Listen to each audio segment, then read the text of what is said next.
Nếu bạn nghĩ chim chỉ có loại to như đại bàng, giang cánh là che cả bầu trời, thì xin thưa, bạn đang bỏ lỡ nguyên một vũ trụ chim mini, những sinh vật bé xíu nhưng đáng yêu hết nấc, bay mà không cần xin phép gió, đậu mà chẳng hề cong cành.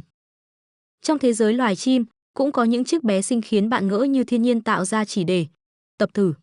Có con còn nhỏ hơn cả chiếc bật lửa, nhẹ như chiếc lá mùa thu, bay mà tưởng như đang lơ lửng vì bị gió hắt hơi bay đi mất. Vâng, bạn không nghe nhầm đâu, có những loài chim nhỏ đến mức nếu đứng trên cái muỗng cà phê thì vẫn còn dư chỗ để thêm viên đường. Chúng ta chuẩn bị khám phá một quái vật tí hon của rừng nhiệt đới chỉ lớn hơn con ong mật, đúng 3 niềm tự hào. Một tiểu tiên bay có nhịp tim nhanh đến nỗi bác sĩ tim mạch nghe xong cũng xin nghỉ phép dài hạn. Và cả những loài chim mà nếu bạn nháy mắt nhanh quá, có thể bỏ lỡ chúng mãi mãi. Hãy cùng bước vào thế giới của những siêu sao tí hon, nơi sai không phải là vấn đề, miễn là bạn bay được đẹp, kêu được vang và khiến trái tim con người tan chảy vì quá dễ thương. Nếu thế giới loài chim là một bộ phim siêu anh hùng, thì chim ruồi chính là Iron Man phiên bản bỏ túi. Nhỏ xíu như chiếc kẹp tóc, nhẹ như làn khói xương, nhưng lại sở hữu tốc độ, sức bền, khả năng bay lùi và bộ nhớ thần sầu khiến nhiều loài chim khác chỉ biết ngước nhìn mà thở gấp. Chúng có bộ lông óng ánh, đổi màu theo ánh sáng như kính râm hàng hiệu. Ánh nắng vừa chiếu qua là lập tức đỏ rực, xanh biếc, tím mộng mơ, vàng chanh chói lọi, đúng chuẩn một cú tỏa sáng 7 sắc cầu vồng giữa bầu trời. Nhìn thì nhỏ nhắn, nhưng bạn đừng để bị lừa, chúng có thể vỗ cánh tới 80 lần mỗi giây, bay đứng yên giữa không trung như đang chơi game. Mà là chơi thật, là loài chim duy nhất trên hành tinh có thể bay lùi, quay ngang, xoay vòng, tóm lại, linh hoạt hơn cả máy bay trực thăng. Có những loài như chim ruồi ong Cuba, chỉ bé đúng bằng một con ong.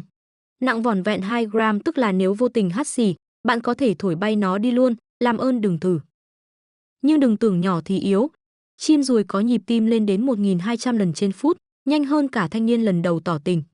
Và trong mùa tán tỉnh, chim ruồi được sẵn sàng lao xuống với tốc độ gần 93 km/h chỉ để gây ấn tượng với chim cái. Tình yêu là động lực bay mà. Tổ của chim ruồi thì nhỏ gọn đến mức bạn có thể đặt vừa vặn trong một cái nắp chai nước khoáng. Trứng thì bé hơn hạt đậu, nhưng tinh thần làm mẹ của chim ruồi cái thì bự vô đối, một mình gánh tim, từ xây tổ, đẻ trứng đến chăm con, chẳng cần chim đực nhúng mỏ vào việc gì. Đặc biệt, dù não chỉ to bằng hạt gạo, chim ruồi lại có trí nhớ đỉnh cao, nhớ chính xác từng bông hoa nào đã hút mật, khi nào quay lại thì hoa mới nạp đầy lại pin. Đây không phải chim, đây là Google Maps biết bay. Và tất nhiên, khẩu phần ăn cũng không hề bé xinh như hình thể. Chim ruồi ăn suốt ngày suốt đêm, từ mật hoa đến côn trùng, mỗi bữa kéo dài tới 60 giây nhưng tần suất thì khỏi bàn, thèm ăn như người nhịn cơm từ Tết năm ngoái.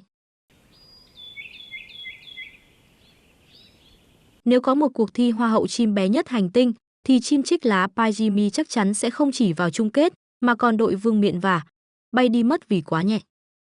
Bạn nghĩ chim ruồi là nhỏ? Xin lỗi nhé, Pygmy mới là chùm cuối. Ngoại hình của chim chích lá chỉ bé như cọng rau húng nhưng thần thái thì như siêu mẫu. Chim chích lá Pygmy có dáng hình nhỏ gọn, chỉ dài khoảng 8 đến 9 cm, nặng chưa tới 5 gram, tức là nhẹ hơn cả một cục tẩy nhỏ trong hộp bút học sinh. Nếu đặt nó lên ngón tay, bạn thậm chí phải nhìn kỹ mới thấy đang có chim. Bộ lông của em nó thì màu xanh lá pha nâu đất, đúng chuẩn tông xoẹt tông với cành cây, bụi lá nhìn như một chiếc lá biết hót, biết nhảy. Mắt tròn xoe như giọt sương mai, còn cái đuôi thì lú lên như cây tăm xỉa răng bị gió thổi nghiêng, cực kỳ duyên dáng. Dù bé tẹo, chiếc lá Pygmy lại có giọng hót líu lo đặc trưng, ngân vang như chuông gió mini, khiến ai nghe cũng ngỡ như thiên nhiên đang mở nhạc thư giãn. Tên chích lá là vì em ý cực kỳ mê đi lướt lá, bay giữa rừng như đang chơi parkour, chuyền cành siêu mượt, nép mình như ninja gác mái. Loài này thường xuất hiện trong các khu rừng rậm, đặc biệt ở Đông Nam Á, nơi chúng ẩn mình giỏi đến mức nếu bạn thấy được một con, thì hôm đó bạn may mắn hơn cả trúng vé số. Chim chích lá Pygmy tuy nhỏ, nhưng hoạt động không hề thua kém ai. Sáng sớm dậy sớm hơn gà, hót một bài rồi bắt đầu ngày mới bằng việc lượn quanh cây để điểm danh sâu bọ, đúng chuẩn công dân năng suất cao của hệ sinh thái. Chim chích lá Pygmy chính là minh chứng sống động rằng không cần to xác mới làm nên chuyện. Miễn là bạn biết bay đẹp, hót hay và phối màu thần sầu là đủ khiến thiên hạ ngước nhìn. Vậy nên lần sau khi bạn đi dạo rừng, nhớ đừng chỉ ngước lên tìm đại bàng, hãy cúi nhẹ xuống một nhành lá, vì biết đâu, một em Pygmy đang lén nhìn bạn rồi, ngại ngùng bay mất. Nếu bạn nghĩ nước Úc chỉ có chuột túi nhảy lò cò, đà điểu chạy phăm phăm và koala ôm cây ngủ cả ngày, thì xin lỗi, bạn đang bỏ lỡ một nhân vật siêu dễ thương, siêu nhỏ xíu và siêu chảnh nhẹ, đó là chim cước vàng Whitbean. Chim Whitbean có ngoại hình bé xíu, vàng ươm, đáng yêu như cục nắng bỏ túi. Chim Whitbean là loài chim nhỏ nhất nước Úc, dài chỉ khoảng 8 đến 9 cm, nặng chưa tới 6 gram, tức là bạn hoàn toàn có thể nhét vừa 3 con vào lòng bàn tay mà vẫn còn chỗ để cục tẩy. Bộ lông vàng nhạt ánh rơm, đôi mắt đen tròn lém lỉnh và cái mỏ bé xinh trông như dấu phẩy ở cuối câu Whitbean chính là định nghĩa của từ cương xỉu.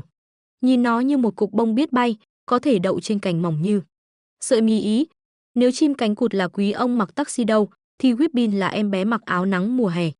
Nếu đại bàng là chiến binh bầu trời, thì chim cước vàng là gián điệp cấp nhỏ đi đâu không ai phát hiện mà vẫn hoàn thành nhiệm vụ. Whitbean sống ở các khu rừng khô và vùng cây bụi nước Úc. Mặc dù bé tí nhưng đội hình săn mồi siêu hiệu quả, lúc nào cũng bay theo nhóm, đi săn như đi chợ. Chúng chuyên lùng bắt côn trùng siêu nhỏ trên lá, cành cây, đúng kiểu thợ vệ sinh hệ sinh thái, không ai mướn nhưng ai cũng cần. Đừng để vẻ ngoài mỏng manh đánh lừa bạn, chim cước vàng bay thoăn thoắt, nhảy cành cực nhanh kiểu như ninja có cánh phiên bản vàng.